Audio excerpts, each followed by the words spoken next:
அசிங்கமா இல்லையா உனக்கு? எனக்கு அசிங்கமா இருக்கு. என்ன வயசாவது உனக்கு? என்ன பொண்ணுங்க பின்னாடி சுத்திட்டு இருக்க? இல்ல என்னதான் பண்ற? ஒரு வேலைக்கு போறியா? சும்மா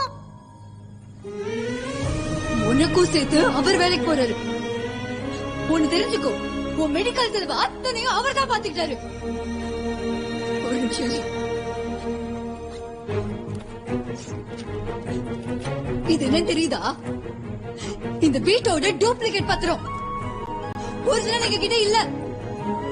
ஒரு பாயிண்ட்ல உன்னோட மருந்து செலவுகளை காசு கட்ட முடியாம பேங்க்ல லோன் வாங்கினோம்.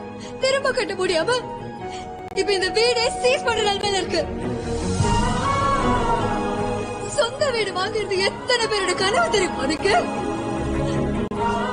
இந்த வீடு எங்களோட கனவு. எங்களுக்கு ஸ்கூலுக்கு போற வயசுல 2 பசங்க இருக்காங்க.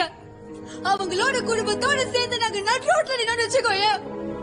அதுக்கு காரணம் வேற யாருமே கிடையாது, நீ மட்டும் தான். இவன் ஏன் யார்கிட்டயும் பேசவே மாட்டீங்கன்னு எனக்கு இன்னும் தெரியல. இந்த அப்பார்ட்மெண்ட் அவனை ஒரு மாதிரி பாக்குது. நானும் அவரும் அவனை தூக்கிட்டு ஒவ்வொரு சைக்காட்ரிஸ்டா பாத்துட்டு இருக்கோம்.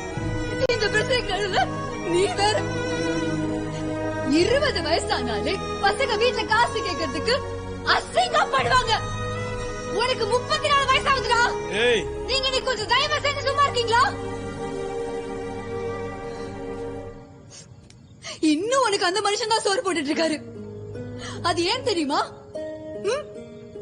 நீ அண்ணங்கிற ஒரே காரணத்துக்காக மட்டும்தான். போய் தயவு செஞ்சு வேலையை பாரு.